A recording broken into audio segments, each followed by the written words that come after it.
गांधी भारत जोड़ो आंदोलन कर रहे हैं, कितनी कामयाबी मिलने वाली है इस भारत जोड़ो आंदोलन में?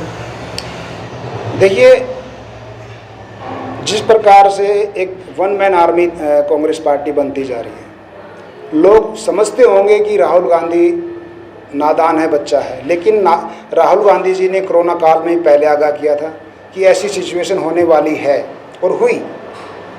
ठीक उसी प्रकार से आज जो भारत जोड़ो अभियान उन्होंने छेड़ा हुआ है, उससे आप देखेंगे, अगर आप उसको कवर कर पाएंगे तो आपके माध्यम से मैं बता दूं कि भारत जोड़ो अभियान से लाखों लोग, करोड़ों लोग उस अभियान से जुड़ रहे हैं। और हमारे जो कुछ जो स्तर की पार्टी के हमारे सदस्य हैं, मेंबर हैं या एमपीज़ हैं, वो लोगों के अंदर जाके उनकी भावना को समझ रहे हैं। उनको भी ये बात समझ में आई है कि एसी रूम में बैठ के वो जनता के लिए कुछ काम नहीं कर सकते, उनके विचारों को नहीं समझ सकते। पहले भी ऐसे उदाहरण रहे हैं, अलग अलग पार्टियों ने ऐसे काम किए हैं, चाहे मैं अटल बिहारी वाजपेयी जी का नाम ले लूं या दूसरी पार्टियों। देखो, सीख जहाँ से मिले ले लेनी चाहिए।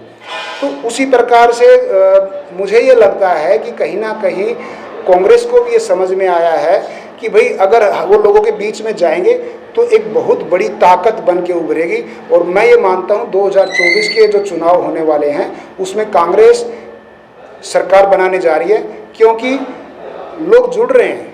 आप देखेंगे कि ये 2007 आप 7 साल का जो आप 2014 से अभी तक का जो आप कार्यकाल देखेंगे बीजेपी पार्टी का, लोगों की आर्थिक व्यवस्था खत्म हो गई है, जेबों से पैसा खत्म हो गया है। आप 2014 से पहले देखेंगे कि एक गरीब से गरीब आदमी के जेब में पैसा होता था, चीज़ें उनकी पहुँच में थी, रोजगार थे। आज लोग पढ़े लिखे बच्चों को क्या बोला जा रहा है कि आप पकौड़े तलो, ये भी बिजनेस है। भाई बिजनेस है, हम ये नहीं कह रहे नहीं बिजनेस है, लेकिन क्या उसके लिए पढ़ना जरूरी है? ये तो आप अनपढ़ आदमी भी कर सकता है पकौड़े तलना। तो मेरा कहने का मतलब ये है कि रोजगार खत्म हुआ है।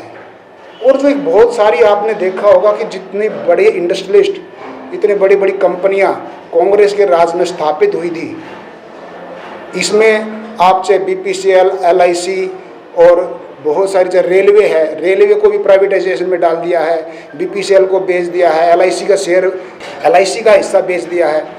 कितनी ही कंपनियों को अगर बेचा गया है या उसको गिरवी रखा गया है, तो अगर ये कांग्रेस ने करप्शन किया था, भ्रष्टाचार किया था, तो ये कहाँ से आई?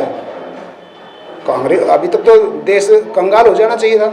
लेकिन अगर आज बीजेपी उनको गिरवी रख रही है या उनको बेच रही है, तो ये कांग्रेस की देन है ना, कांग्रेस ने तो बसाया सारा सिस्टम।